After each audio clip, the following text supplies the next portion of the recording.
He heads one of India's largest software companies. He was rated among the 100 most influential people in the world by Time magazine. He was honored with the Padma Bhushan in 2005. He is Azim Premji, chairman of Wipro.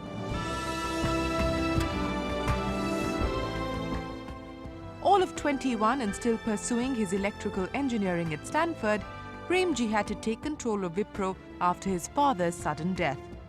Wipro then was a company producing vegetable oil and consumer products. Premji came in as a young executive and became responsible for a transition that has created history. Under his leadership, Wipro grew from a $1.5 million consumer products company to one of the world's most respected software multinational corporations worth over $2.3 billion today. Wipro is also the world's largest independent R&D service provider, and its BPO arm is the biggest outsourcing company in India. We bring you the leader and mentor of Wipro, Azim Premji, on Power Tech.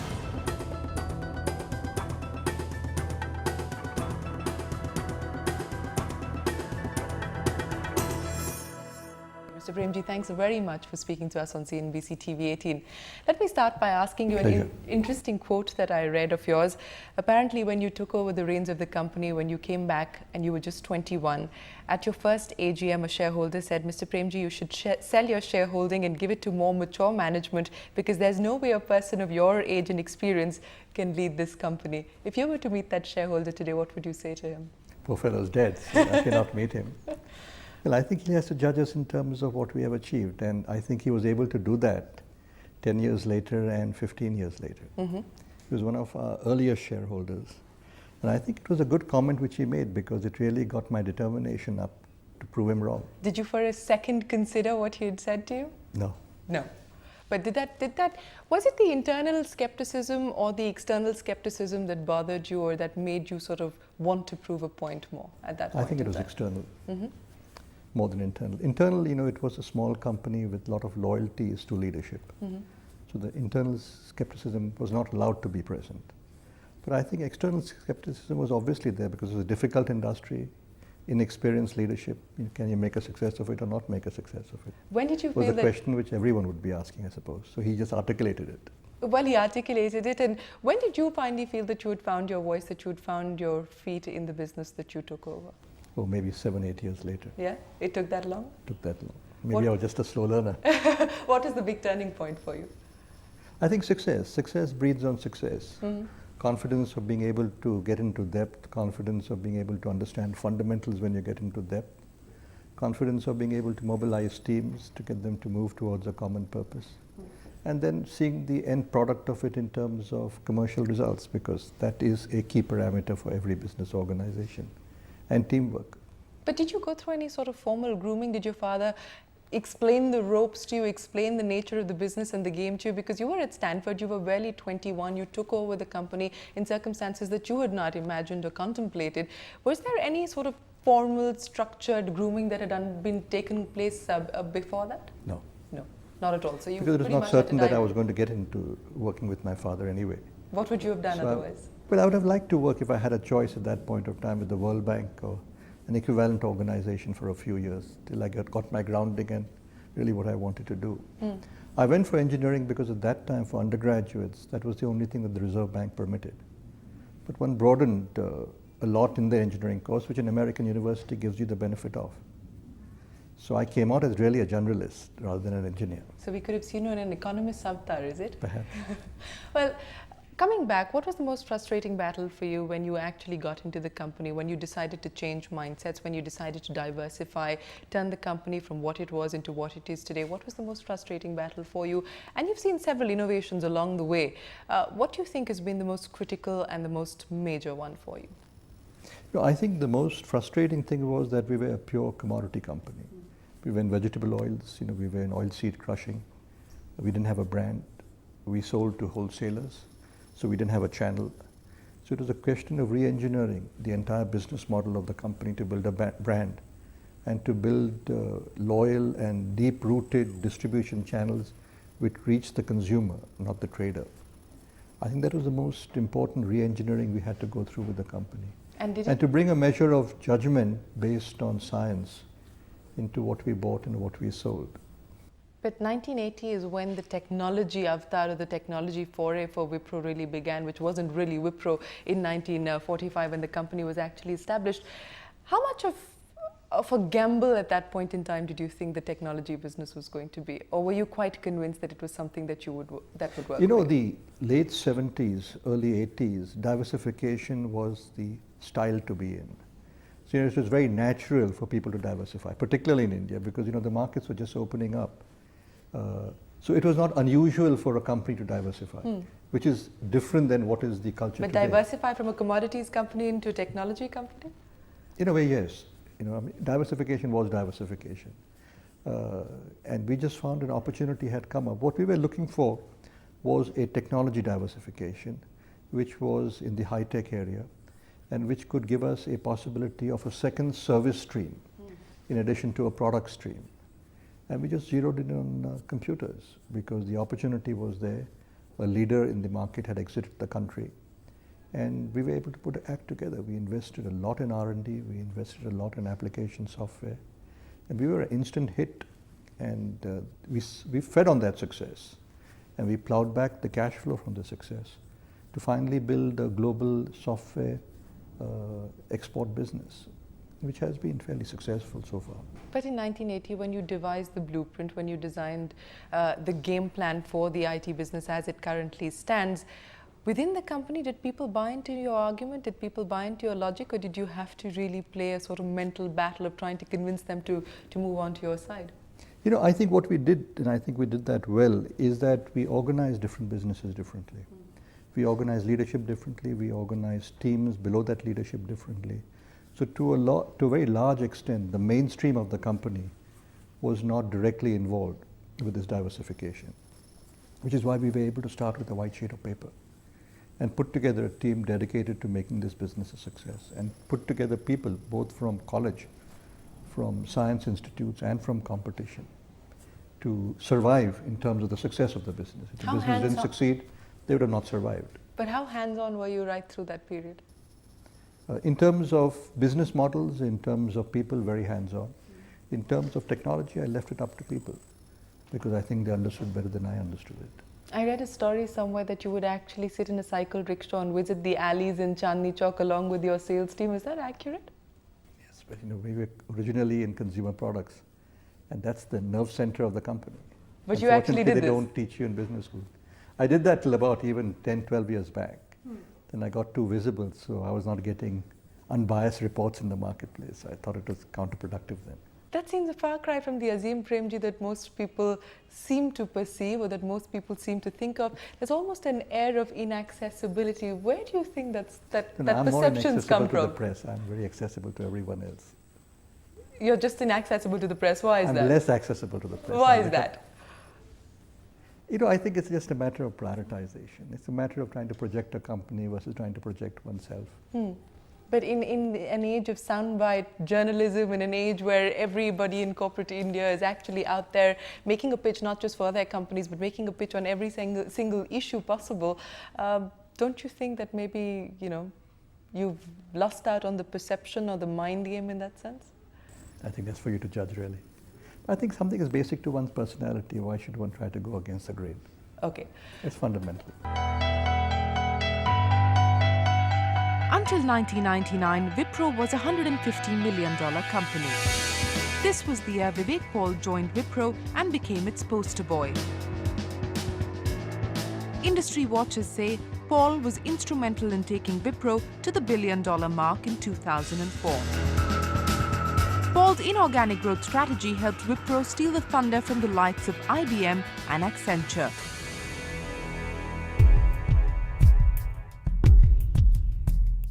But in a surprising turn of events, Paul quit Wipro in June 2005, and the buzz suggested his departure was a result of differences with Premji. Paul's exit was the second jolt for Wipro that year, as it followed the departure of Wipro's BPO head, Raman Roy. One of the other things that I know Wipro internally prides itself on is the fact that you have a very entrepreneurial culture, and you've gone on to produce leaders who've then gone on to do their own startups and so on and so forth. But on the other side, people sitting across the fence would also say that they're forced to be entrepreneurial because there is a lack of flexibility at the top, and hence the high profile exits. How would you react to that? You know, I think it's a combination. If a person shoots off and becomes an entrepreneur on his own, I think he obviously has higher latitude of scope and higher latitude of freedom as compared to working in a $2 billion plus corporation. So I mean, that's natural or inherent in the situation. But I think to our pride and to our credit, we've been able to produce people who've had the guts to strike out and make a success. And some of them have failed and they have tried again and they've succeeded again. And many of them who have left have come back to us. You know, we are completely open on that policy. And you can talk to virtually any one of them. They're still strong ambassadors for Wipro. And they found that the training that they got in Wipro was probably the most valuable training they ever got in their careers. So we're very proud of them. And we're not defensive about the fact that some good people have left us. We've lost some good people, we've lost some less good people. One of the biggest brand ambassadors, and you yourselves have said it, Vivek Paul, which was the biggest sort of high-profile exit. And I quote you, you said he had a big role in evangelizing the Wipro and the Indian IT story in the US. He played a key role in building the Wipro brand in the US, and he brought in a global mindset, which is exactly what we needed in 1999. When Vivek Paul left, did you feel personally let down? You know, I think one comes to a stage in leadership where you try to build up a cultivated sense of insensitivity to issues. Of course you feel personally let down, but you take that in your stride. I mean, that's part of the game. Any truth at all to the fact that he left on account of differences with you? You know, I think there are certain healthy differences which always have to be encouraged. But I think we worked reasonably well as a team. So, you know, it's gossip to say that he left on differences. Of course, we always debated issues, we disagreed on issues. And we had to call final shots on issues. Sometimes he had his way, sometimes I had my way. I think we still worked well as a team. Are you still in touch with him? Yes. You are. Well, one of the other things that happened post Vivek Paul's exit was you once again restructured the leadership of the company, in a sense delayering it. People would say that delayering has actually led to a more focused central command. How would you respond and react to that? Because that's one of the innovations that you're currently experimenting in. It's about a year and a half into its progress. No, but we did delay the company significantly. We did also change the role of corporate staff. Corporate staff used to be people sitting in the stadium throwing peanut shells. Now we made them responsible for running the business in terms of functions, whether it be human resources, whether it be finance, whether it be quality, whether it be innovation. I think that's been the most significant change which we have made, which a lot of people have not noticed in terms of its significance. Plus we have empowered our presidents, 4 of our presidents, 5 of our presidents, in terms of running their businesses. And I think results are showing. Our acceleration. So you're satisfied with the way things are, with the current restructuring and the way that things have progressed over the past 1 year? I'm never satisfied with the way things are. You know, I think that's hopefully one of our strengths, that we're never satisfied with the way things are. But they've moved constructively, they've moved forward. What are the shortcomings, if any? What are the areas that you would actually like to work on, or the areas that you think still need to be beefed up with regards to the current restructuring that you've undertaken? I think we need to build more intimacy with the customer. I think we need to build more proactivity with our customers. I think we need to build our large customers larger in terms of selling multiple services into them and being much more proactive with them. I think we can be growing faster than what we are growing. And I think we need to invest more for the future and be less sensitive to quarter pressures of the investors. But that is the nature of the game, isn't it? Everybody from analysts to the stockholders, everyone is looking at the quarterly performance. Do you feel pressured, sometimes burdened even by? Of course you feel pressured. Yeah? And you also feel pressure that sometimes you're making wrong decisions because of the pressure. Mm-hmm. But I think we're trying to get a via media and a balance which is still healthy. Some of the pressure is good because it gives you a lot of financial discipline. Some of the pressures is not good because it makes you sacrifice kind of investments you'd have liked to make if the pressure was a little less intense. In hindsight, do you think that there's been some of the decisions that you've taken in the recent past on account of the quarterly pressure and things that you probably would like to redo? Broadly, no. I think we have taken certain bets, and most of those bets have seemed to have worked reasonably well.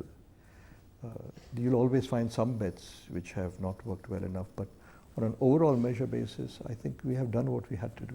So are you willing to take more risks when it even comes to the Q-on-Q quarterly performance? Are you willing to tell shareholders, well, this may not pay off in the next quarter, but this is a bet that we're going to make? Yes.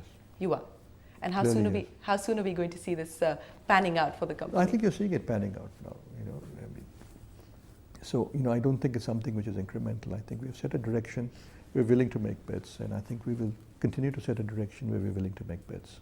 Apart from the quarter-to-quarter phenomena that the market is obsessive about, a lot of people on the street, investment bankers, analysts, companies are also obsessed about the market cap game. How much of a difference does that make to you personally? How much do you track it personally? How important and significant is that to you personally? No, you track it because you must track it. And it's some measure of how you're doing and some measure of how you're not doing. But I think you can never get obsessed with it. I mean, if you get obsessed with it, you completely become dysfunctional. I don't think we are obsessed with it. And I don't think I'm obsessed with it. It's a good scorecard, and I think one should look at it as a good scorecard and not see it much beyond that. So when the scorecard is down a couple of thousand crores, does it make, Really. does it dent your confidence in where things are going for the company? Really. No, it doesn't. It doesn't bother you at all. I can't say it doesn't bother me at all. That'd be a dishonest statement to me. But that's the vagaries of the market. I mean, what was the reason for a market to fall 20% across the board? Have you learned now and then to again live, go up another 10%? but are you now more comfortable with the Yes. vagrancies of the market as you were maybe 10 years ago? Oh, absolutely. Yeah? Much more comfortable. What about 2000 when the ADR listed? How significant a turning point was that for you personally and for the company as well? I think an American listing brings in another measure of discipline. Plus, I think it brings in a much higher focus on quarterly results because that's the way America runs. I think fortunately Indian investors, and particularly retail Indian investors, are much more long-term. So it brought a much more quarterly accountability into the company. Fortunately, we had tried to build that culture for many years prior to that, so it was not such a major transition for us. And fortunately, we had a lot of internal disciplines on our financial system. So even the transition to getting a GAAP account audited did not put much of a stress in the system. So all in all, it gave us a better visibility. It gave us, I think, a more thorough accountability, and gave us a little more confidence in terms of our initiatives on globalization.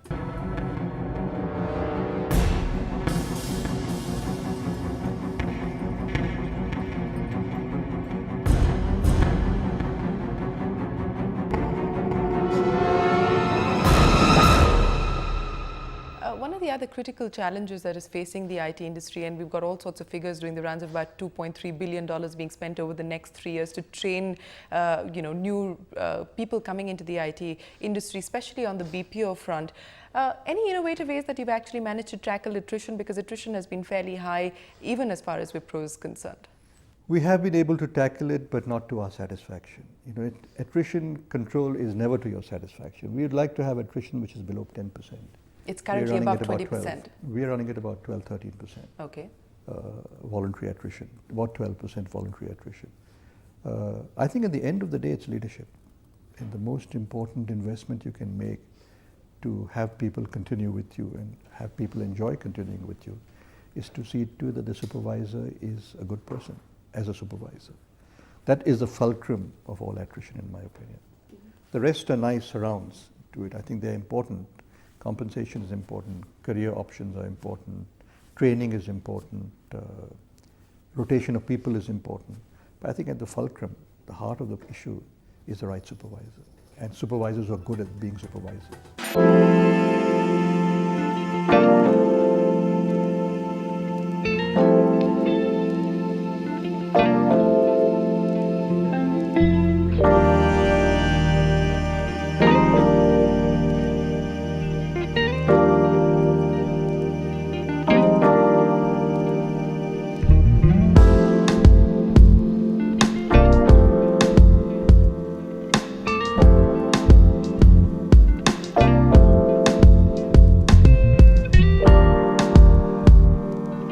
at the innovations that you brought about in the leadership style of the company. If you could take us through that, because traditionally management practices in corporate India have been evolving over the years. We're trying to put in place best management practices and so on and so forth. But in Wipro, how much of that initiative did you sort of drive personally?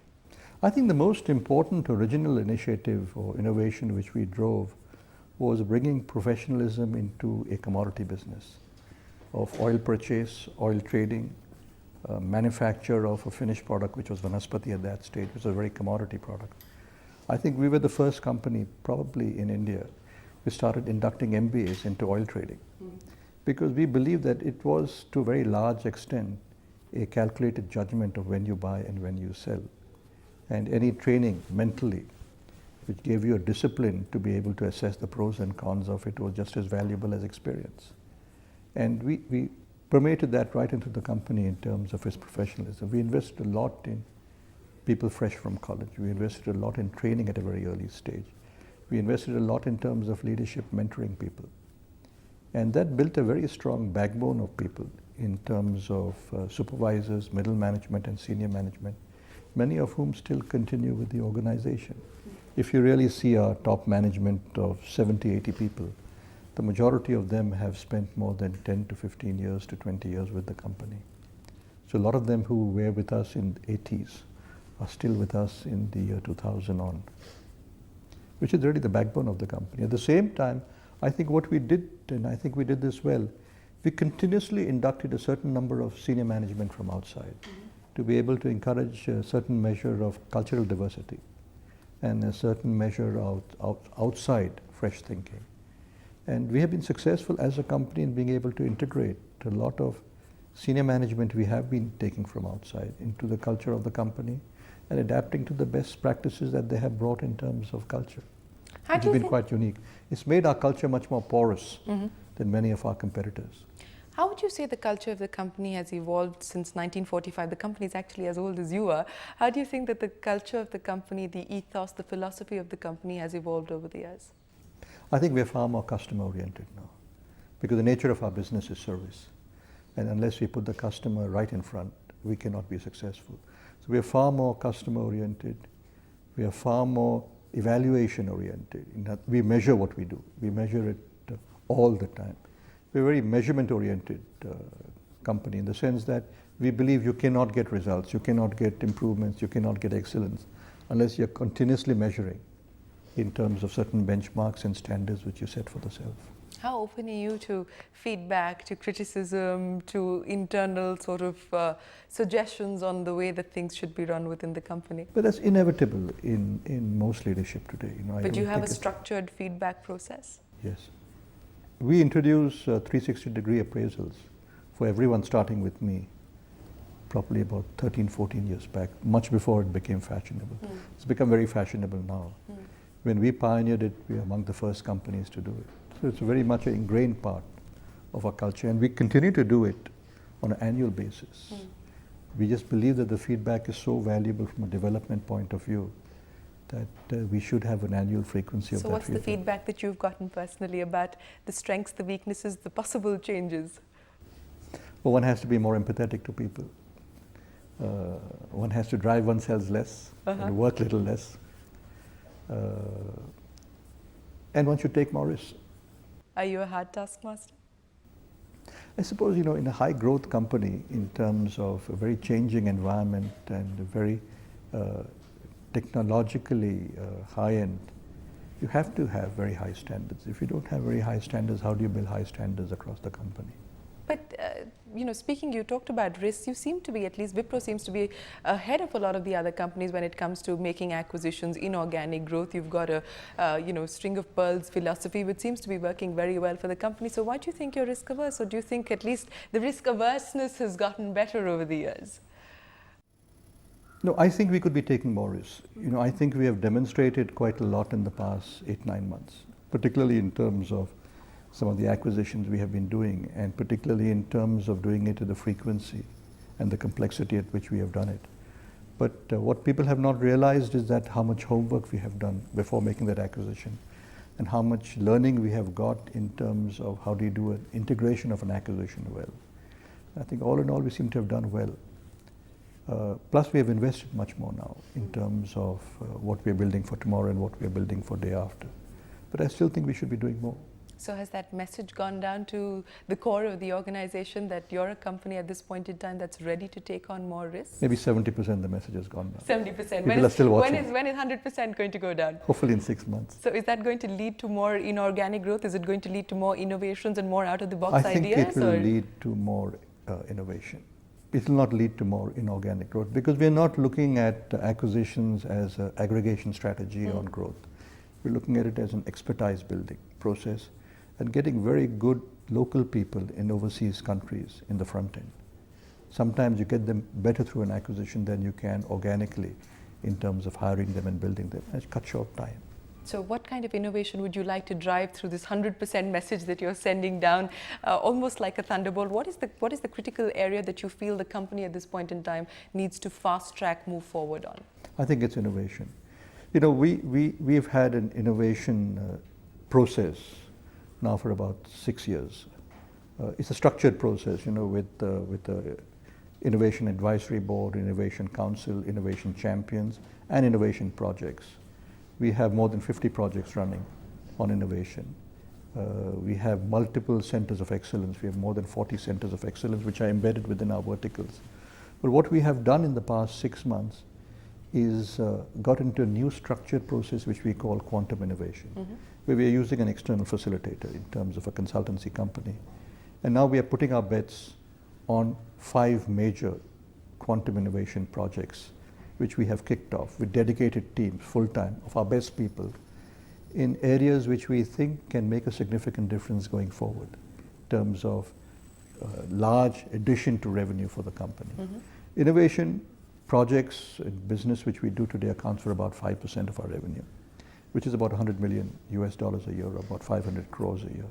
Our target is in 3 years, in year 3 to have it as 10% of our revenue. But will these be largely within the existing businesses, or could you look possibly beyond the existing businesses? It's within businesses? the existing business. Within the existing businesses. But they're fairly lateral projects. You know, they are projects like how can you completely increase your basket of recruitment so that the supply factor, which is a constraint today, does not become a supply factor 3 years from today. How do you go to third level engineering institutes, as an example, and still be able to work proactively with them to get very high quality, semi-ready students, which you can induct into your process. So by when do we actually see results of this innovation, large-scale innovation project that you've just taken us through? I think we'll start seeing results within the year. Within the year. And you've got a target of 10% by? By 2009. By 2009. March 2009. Year ending March 2009. That means a 4-fold increase actually, because if you're growing at 30% a year, which the market is growing at, and you're going from 5 to 10%, you're talking about a 4-fold increase in terms of value. And is this going to be something that you're personally going to be spearheading? Oh, absolutely. Because we have regular sessions every 8 weeks on it, in terms of taking stock, in terms of how we are progressing.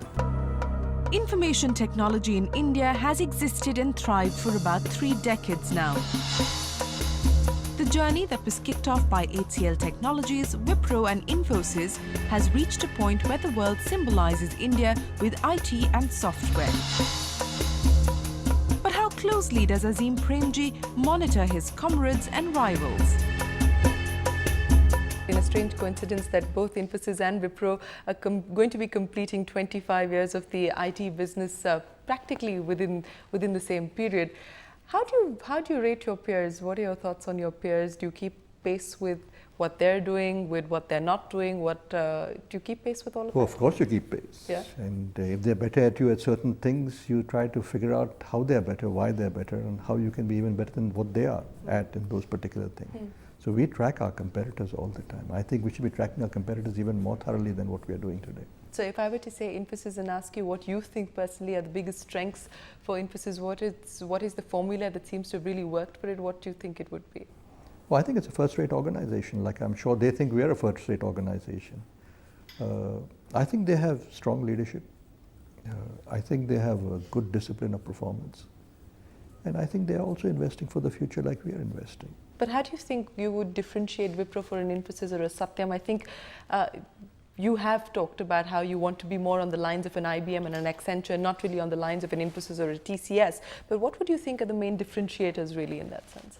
Well, you know, I think what we have pioneered, which we have been successful in, and we are fine-tuning it more as we go along, is organized by business solutions divisions. We have a financial solutions division with a president and a whole structure under him. We have an enterprise solutions division, or what we call a strategic business unit. We have an R&D, a strategic business unit. And we have 4 buses, which are horizontals, which service all of them. It's the technology infrastructure services, the testing or interoperability services, and the enterprise application services, and a miscellaneous one which has certain very specialized services which run across all the business units. And I think that model has reached a certain maturity and a certain accountability, which distinguishes us from, I think, our other competitors who are not as matured in that model as we are, and brings us closer to global leaders in the way we are able to approach a customer. I think, and we have another horizontal, which is our business process outsourcing horizontal, which again services all the business units.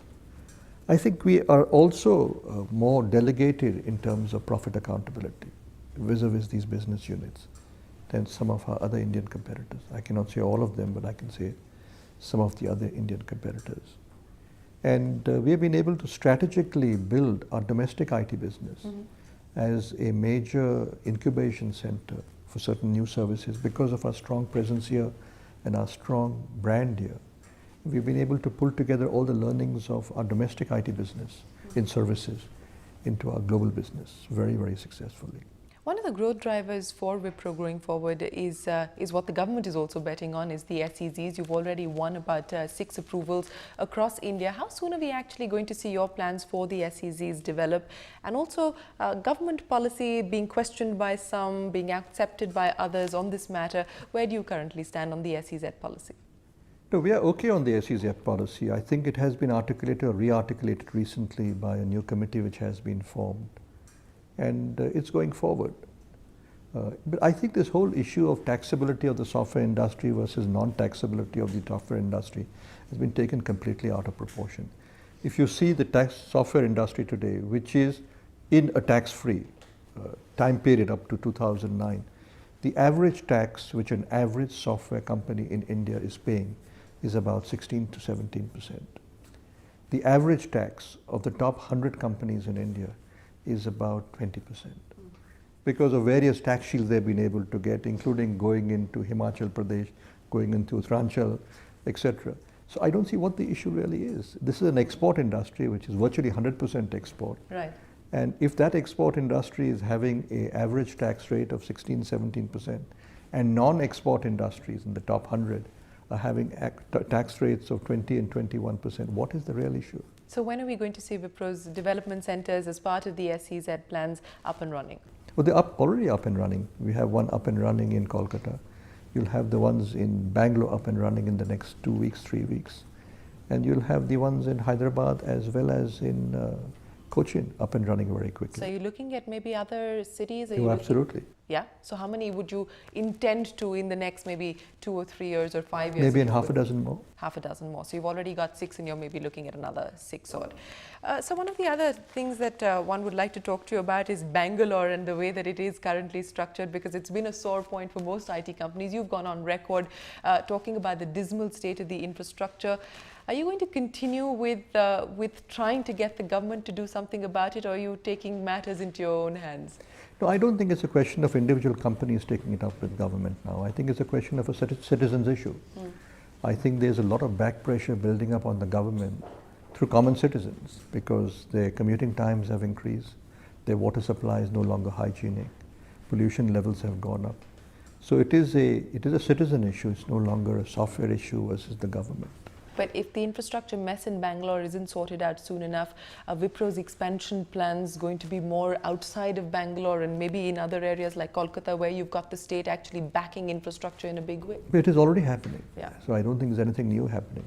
Majority of companies which are in Bangalore now are trying to expand a significant part of their growth outside of Bangalore. One is because they want diversification in risk in terms of not having a concentration only in one part of the country. The second is that there are a lot of incentives and attractions and infrastructure investments which are taking place in other cities. So which would be your preferred destinations at this point in time? I don't think it's a question of preferred versus non-preferred. We are trying to set up centers in all areas where we have access to talent and we have access to decent infrastructure. So any center which has concentration of engineering colleges in and around becomes a target center. So we are virtually now expanding all over the country. No special partiality to any part of the country. It's in East India, in Kolkata. We just bought some land in Bhubaneswar, in Orissa. We are expanding in parts of Delhi, or Gurgaon, which is like Delhi. We would be expanding in Andhra Pradesh. We're setting up a center in Vizag in addition to Hyderabad. We're expanding in Chennai. We're trying to expand in Coimbatore. The government gives us land there. We're expanding in Kerala. We're expanding in Maharashtra. We have a large base in Pune which we are investing in to expand it further. Think of Wipro and you visualize just one man. What happens to Wipro after Premji decides to call it a day? One of the ultimate innovations possible is likely to be in the area of succession planning as far as Wipro is concerned. I know you very often said that in India people confuse ownership with management, and that's really not the case, and you don't need to sort of give out the blueprint of the succession plan for Wipro because this isn't a reality TV show.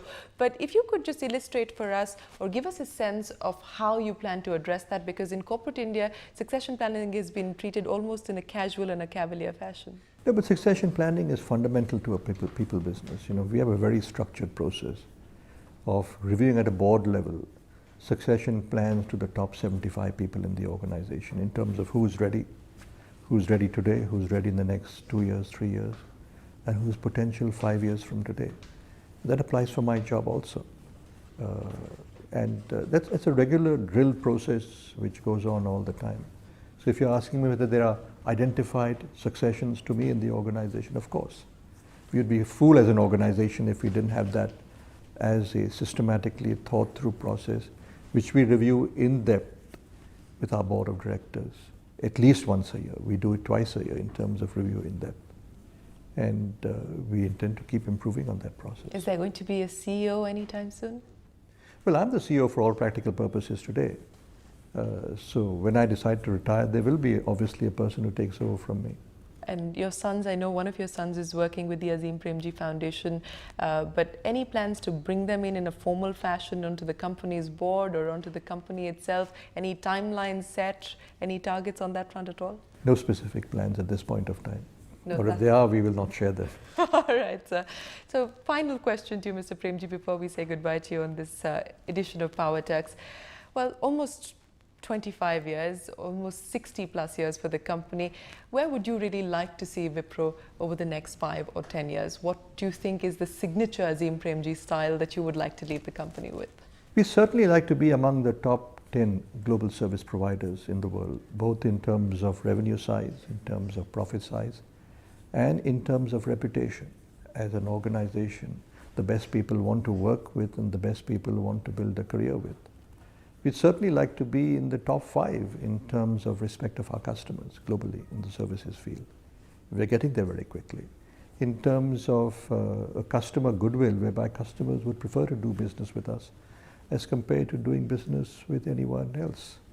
And certainly in the top 5 in terms of a place where employees want to make a career. Mr. Premji, we wish you the very best of luck and thank you so much for taking time out to speak to us today. Pleasure talking to you today.